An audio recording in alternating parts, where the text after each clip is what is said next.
저한테 맥힌 거가 뭐예요? 장로님의 십자가는 뭐예요? 잘 모르겠어요. 안 생각해봤어요?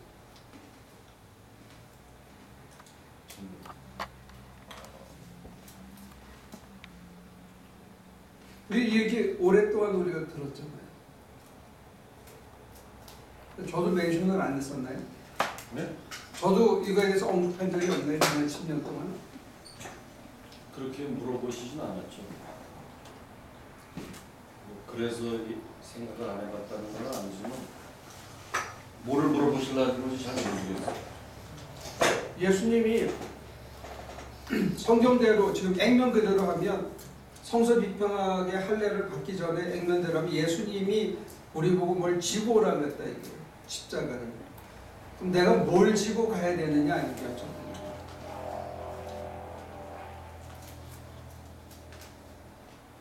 그래서 지난주에 얘기를 하니까 사람들이 무슨 얘기를 했냐면 자기 남편이 자기 아내가 자기한테 십자가다 이렇게들 생각하는 사람도 있었고 내가 하기 싫은 일을 억지로 참고 남을 위해서 하는 거 이거를 십자가로 이해하는 경우가 많이 있거든요. 아까 지금 장로님이 얘기한 것처럼 한 걸음 더 나가면 예수님이 십자가를 진 거는 우리 때문에 남을 위해서 지으신 게 십자가니까 우리도 남을 위해서 뭔가 하는 거 이게 우리한테 십자가가 아니냐 그렇게 얘기하신 거죠. 저는 이제 그 전후 문맥을 보면 예수님께서 베드로에게 아주 힐난을 하시는데 뭐라 그러냐면 너는 왜 사람의 일을 생각하냐 하나님의 일을 생각하지 않아.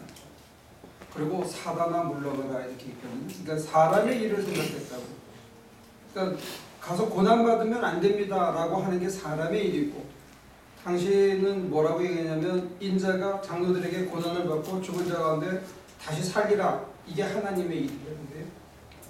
하나님의 일을 생각하자고 사람의 일을 생각했기 때문에 사단이다 그렇게 얘기하고 이어서 뭐라고 하냐면 누구든지 나를 따라오려거든 자기를 부인하고 자기 십자가를 지고 나를 따라오라 이렇게 얘기하는 겁니다. 그렇게 했을 때 우리가 지난 2, 3년 동안 계속 자기 부인에 대한 얘기를 우리가 설교 시간에 해왔잖아요. 성경 공부에서도 버리고 비우고 내려놓고 쭉 얘기했는데 버리고 비우고 내려놓는 이유가 어디 있냐 했을 때 십자가를 지는 거예요. 주님을 따르기 위해서 우리가 건성건성 가는 게 아니고 주님을 따르는 길에 우리 각자에게 맡겨진 십자가가 있다고 하는 거죠.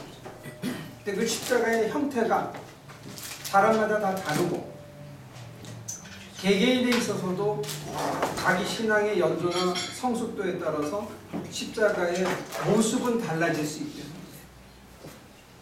그게 구체적인 형태로 드러난다는 거죠. 삶의 자리에서.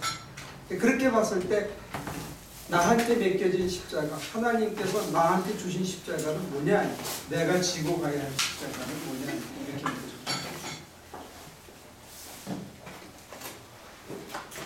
구체적으로 이거가 내 십자가다 이렇게 생각을 해본 적은 없지만 그냥 생활 속에서 아니면 신앙생활 속에서 주어지는 일들이 닥쳐지는 일들이 다 해야 되는 일이죠. 그거를 어느 거는 내가 해야 되고 어느 거는 안 해야 되고 그러는 거는 아니고 어떤 일이나 주어진 책무를 물어보는 게 아니고 여기서 얘기하는 십자가는 이게 어쩌면 제가 한 해석일 수도 있는데 십자가 위에서 예수님께서 7마디를 하셨다 이렇게 돼 있잖아요. 그죠? 예수님의 입술에 붙여진 얘기들이 있어요. 마태복음, 마가복음, 누가복음, 요한복음에 각각 있는데 공통된 걸 빼면 다 합쳐서 7마디를 하셨어요. 순서대로 이제 신학자들이 짜집기를 해가지고 뭐가 되냐면 맨 처음이 어찌해 나를 버리시나이까. 하나님 어찌해 나를 버리시나이까. 그 다음에 누가복음에 보면 오늘 내가 나와 함께 낙원에 이르리라. 그 다음에 요한복음에 보면 보소서 아들이니이다. 그 다음에 마가복음인가에 보면 아버지여 저들은 저들의 죄를 모르니 저들의 죄를 사하여 주옵소서. 그 다음에 이제 내 영혼을 주께 맡기나이다 이렇게 되고, 요한복음에 가면 목마르다 다 이루었다. 이게 이제 십자가 위에서 하신 얘기예요. 십자가 위에서 어찌하여 나를 버리시나이까 하고 다 이뤘다가 같이 나오는 사건이에요. 십자가 위에서 뭘 다 이뤘냐 이게요. 마가복음에 보면 어찌하여 나를 버리셨나이까 라고 외쳤는데, 요한복음에 보면 다 이뤘다 하는 게 십자가에서 일어난 십자가 상에서 하신 7 말씀이 한 맥락으로 되는데, 그 앞에 겟세마네 동산의 기도는 내 뜻대로 마시고 아버지 뜻대로 하옵소서 이렇게 되거든요. 근데 지금 여기서 변화산 사건 속에서 이제 산상설교 맨 마지막 설교가 자기를 부인하고 나를 따르라는 거거든요. 그리고는 내려오셔서 이제 공생애를 정점을 찍고 골고다 언덕에서 십자가에 매달려 돌아가시는 거예요. 근데 여기서 우리에게 암시하시는 게 뭐냐? 당신의 삶을 통해서 보여주시는 거가 뭐냐? 그래서 그 일을 죽으라고 하시다가 보니까 결과에 와서 십자가에 매달려 죽은 거예요. 만약에 그분이 로마 시대가 아니고 오늘 오셨다면 십자가에 매달려 죽지 않고 암살을 당하거나 다른 형태로 죽으실 수도 있을 거예요. 그래서 우리들은 십자가를 대속교리로 해서 십자가가 흘린 보혈이 우리를 살렸고 그를 쳐다보는 자마다 살 것이라는 이 신학적인 교리적인 눈으로 자꾸 쳐다보니까 그런데, 예수님의 관심은 처음 시작할 때, 공생애를 처음 시작할 때 하나님 나라가 가까웠다는 거예요. 하나님 나라가. 지금 이 산상설교 꼭대기에서도 하나님의 일에 관심이 있어요. 그래서 사람들이 변화산 거기서 초막셋을 지켰는데 자기는 하나님의 일을 위해서 끝까지 하다가 하나님께 내 뜻을 죽이고 하나님의 뜻을 찾다가 결과의 모습이 십자가에 죽은 거라는 거죠. 그렇게 했을 때 그 뒤에 제자들이 눈으로 봤을 때 우리가 십자가를 진다는 결국 뭐냐? 하나님의 일을 하는 거야. 하나님의 일. 내가 태어난 목적이 어디 있느냐? 주를 따른다는 건 뭐냐 했을 때 내가 하나님의 일을 해야 된다. 사람의 일이 아니라. 우리 각자에게 하나님의 일을 하라고 맡겨진 게 있다고 보는 거죠. 그래서 처음에 전제가 뭐냐? 하나님께서 우리를 택하셔서 당신의 일을 하라고 하셨을 때 우리를 무료 자원봉사자를 찾는 건 아니라는 거예요. 자기 일을 공짜로 해라. 그러면 내가 뭐 구원해 줄게. 이렇게 하기 위해서 부른 건 아니라는 거예요. 하나님께서 주님한테 자기의 일을 하게 해서 처음부터 끝까지 하나님의 일을 하고 돌아가신 삶을 볼 때 그 십자가의 형극의 삶, 머리 둘 곳도 없는 삶, 그 다음에 먹을 게 없어가지고 무화과 나무에 열매가 없어서 열받은 그런 내용들, 이런 것들을 다 보지만 우리가 예수가 살아왔던 삶, 하나님을 위해서 살았던 삶, 그 삶 속에서 사람들을 대했던 모습, 그 속에서 우리가 그의 삶 속에서 뭘 발견할 수 있냐 이게.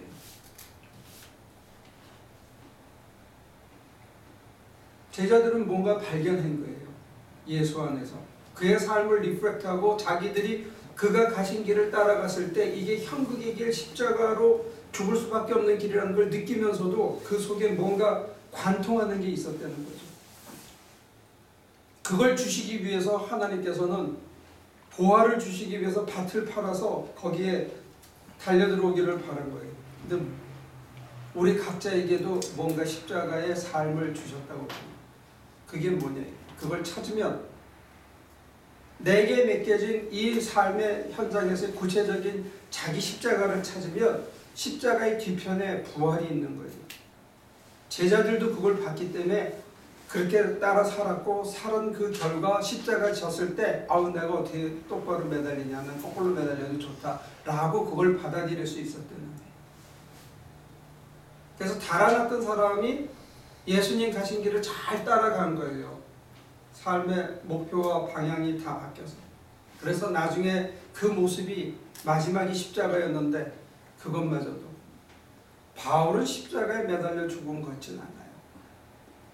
돌에 맞아 죽은 걸로 알고 있어요.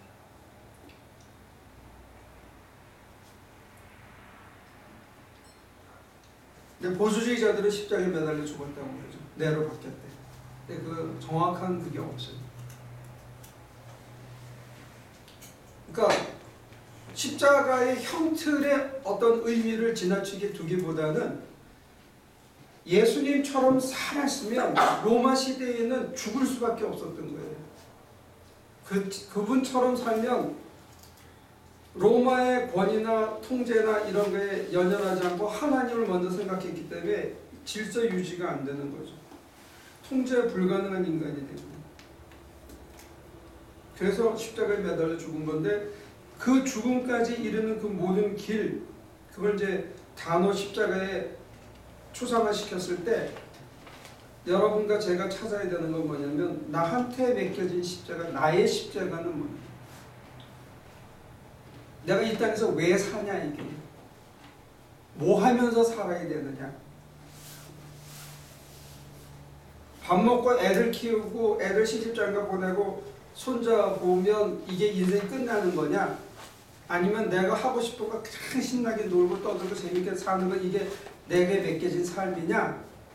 아니면 지지고 볶고 남하고 계속 쌈박질하면서 그래도 이겨야 되고 권력을 잡아야 되고 명예를 잡아야 되는 게 이게 내 인생의 목적이냐?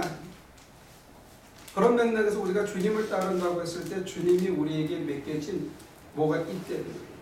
그거를 자기를 아는 것, 이게 자기 정체성을 파악하는 거고 자기 인생의 목적을 아는 거고 내가 어떤 길을 왜 가고 있는지를 찾아보죠. 굉장히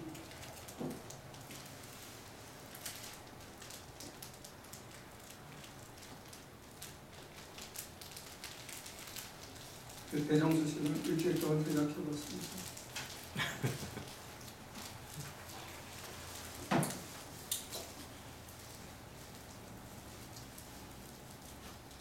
계속 생각하고 오기 전에 좀 엉뚱한 걸 보고 와가지고요.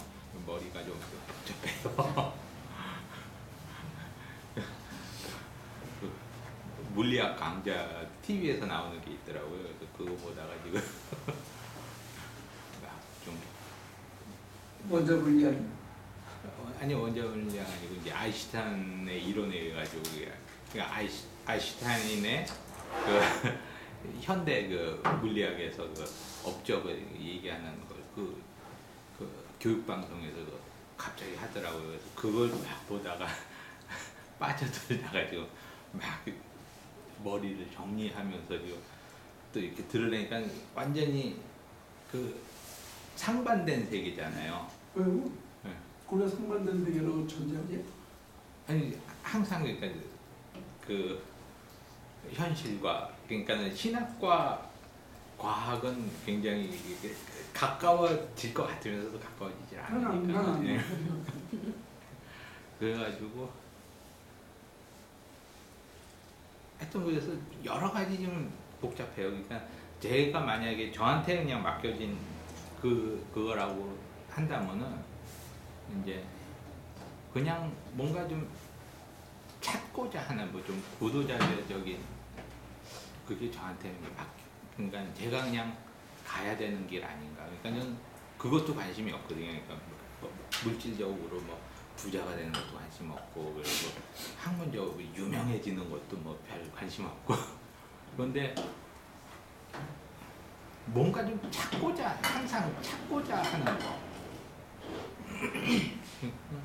뭘 찾는지도 모르겠으면서 그러면서 지금 이렇게 계속 성경을 듣고 이제 여러 가지 배우면서 그리고 지금 갑자기 이제 목사님이 그 예수님 그 시대에 그 얘기를 했으니까 이제 예수님이 돌아가신 이유가 확실한 거는 그 저항의식 때문에 그러니까는 그 법에 저항했기 때문에 돌아가신 게 맞잖아요. 그러니까 요새 자꾸 이제 그런 마음이 많이 생겨요. 그러니까 지금 저희도 그 인간의 굴레, 그러니까 인간들이 만들어 놓은 그 법에 얽혀가지고 현재도 그러니까는 규범이나 법규 뭐 아니면은 그 관습에 의해 얽혀가지고 그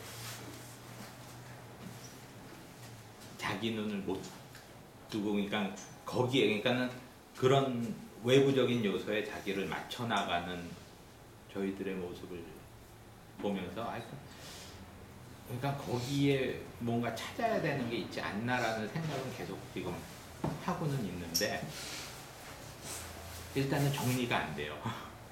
예를 들어서 이거는 좀 붕 뜬 얘기지만 워렌 버핏이나 마이크로소프트를 창설했던 빌 게이츠가 부자세를 80% 내야 된다. 그리고 자기부터 80%를 내고 그렇게 하면 총 맞아 죽을 수 있어요. 이 사회에서.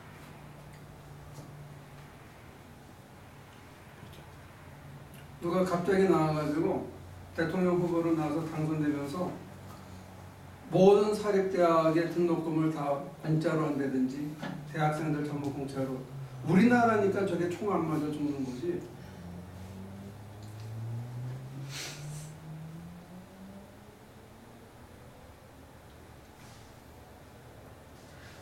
어떤 시스템을 한꺼번에 확 바꾸려고 그러면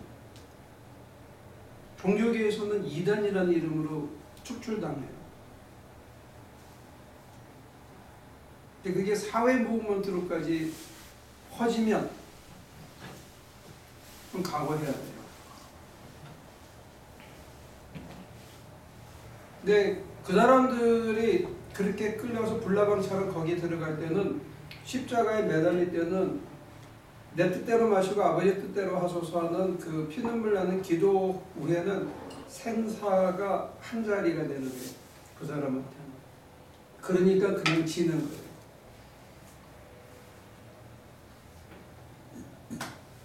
전표 씨는 이렇게 집사님은 일주일 동안 나의 십자가.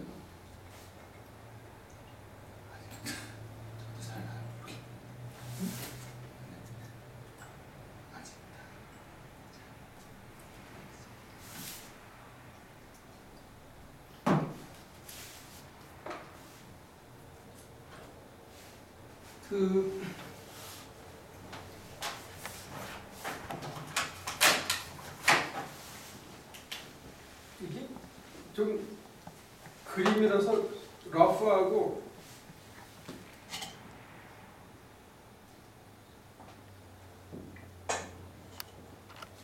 하나님의 일은 사람의 일을 커버하고도 남지만 사람의 일은 배타적으로서 하나님의 일의 일부를 수용할 수 있지만 하나님의 일의 전부를 수용할 수도 못하죠. 거칠게 표현하면.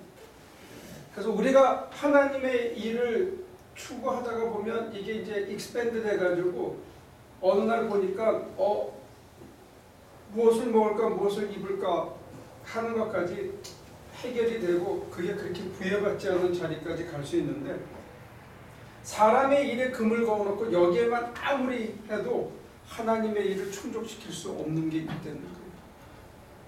그러면 내가 하나님의 일이라고 하나님께서 나한테 맡기신 일이라고 생각하고 살아가면 그 일 끝이 자기한테도 소피아 수녀라는 분의 얘기를 들은 적이 있어요. 지금 72살이래. 테레사 수녀가 한국에 왔을 때 그분하고 같은 방에서 잤다는데. 근데 그분은 초등학교밖에 못 나왔어. 그래서 수녀가 됐는데 뭐 가르치고 할 수 있는 능력이 안 되니까 부엌에서 밥만 했대. 근데 그분이 뭘 했냐면 우리나라에서 제일 먼저 무료 급식소를 시작한 사람. 자기가 할 수 있는 게 답하는 것밖에 없었어. 그러니까 자기가 할 수 있는 걸 최대한 한 거예요. 그래서 김수환 추기경이 제일 무서워했던 여자가 그예요. 그래서 무슨 일을 한다든지 하면 김추기경이 가장 돈을 많이 댔고 지금도 불량배하고 같이 지내는데 그 사람들은 10년밖에 못 있게 한대요. 한 자리에서. 그래서 불량배들 데리고 와서 지금은 버려진 아이들 데리고 사는데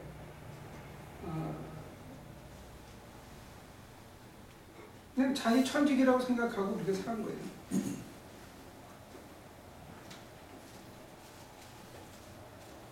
그 영향력이 수녀들 사이에서는 가장 큰 사람들이에요. 우리가 아는 거는 이혜인 수녀잖아요. 네. 그 수녀 사회에서는 또 그렇지는 않다. 근데 저는 이제 계속 최근에 이제 드는 생각 중에 하나가 목사님께서 이제 예를 드시는 그 많은 인물들과 뭐 그러니까 영성가들 뭐 토마스 모튼이나 뭐 헨리 나우엔이나 캐톨릭의 신부 뭐 수사 아니면 뭐 스님들.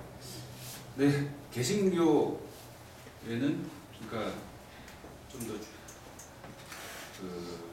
결혼하신 분들 이유 그런 부류의 사람들이 이 길을 가시는 분들이 그렇게 없을까? 예를 들만 하신 분들이 그렇게 없을까? 그래서 요즘에는 계속 좀 그런 생각이 들거든요. 그래서 그러니까 이 길을 가려면 이 거의 혼자 있는 사람들만 갈 수 있는 길인가? 아니면 정말로 그러니까 지금 현장에서 할 수 있는 거를 계속 저희들한테 이제 가르쳐 주시는데, 그러니까 그분들은 그런 수도사, 수도원 뭐 그런 쪽에서 이제 그러니까 세상과는 약간 등을 진 삶을 사시면서 이제 영성을 키워가시는 분들이라면, 이제 목사님께서는 이제 세상과 더불어서 그 속에서 이제 하는 것을 추구하는 건데, 그것의 롤 모델이 이제 실질적으로 들만한 사람이 지금 당장 없다면 저희들이 하는 일들이 굉장히 쉬운 일은 아니구나라는 생각들이 들거든요. 그러니까 평안을 느끼면서 일을 한다. 그것까지는 갈 수 있을지는 모르겠지만 그 이상 더 함께 잘 설명을 좀 거시기하세요. 초대 한국교회에 초대인은 있었어요. 서기풍 목사님 같은 경우에도 자기가 장사하면서 처음에 전도사 시절에는 쪽보금을 팔았어요. 그 다음에는 무슨 가게를 또 하셨어요. 초창기의 사람들 중에는 그런 사람들이 있어요. 서상륜이라는 사람이 우리나라에서 제일 먼저 세례받은 사람 중에 하나인데, 번역 사업에 하고 그 다음에는 송도로 내려와서 농사를 지으면서 전도해가지고 선교사들이 들어와가지고 송도에 전도하러 갔더니 그 마을 전체가 기독교인이야. 서상륜이라는 평신도 하나. 그러니까 우리 초대교회에는 그런 사람들이 있었는데, 이게 60년대 지나면서부터 종교 귀족이 된 거예요. 개신교 목사들이 종교 귀족이 돼서 땀 안 흘리고 거저먹는 직업의 대표적인 인물이 된 거예요. 그게 우리 멕시코 갔을 때 선교사님들이 다 우리 일할 때 주머니에 손 넣고 있는 거잖아요. 그게 60년대 이후에 생긴 풍습이래요.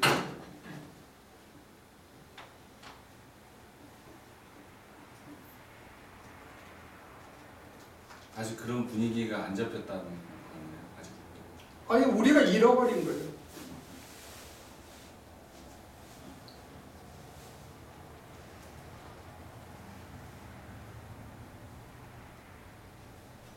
서기풍 목사님은 옥수수 밭에 미국에 오셔가지고 사탕 수수. 수수해서 그거 길러가지고 그 작업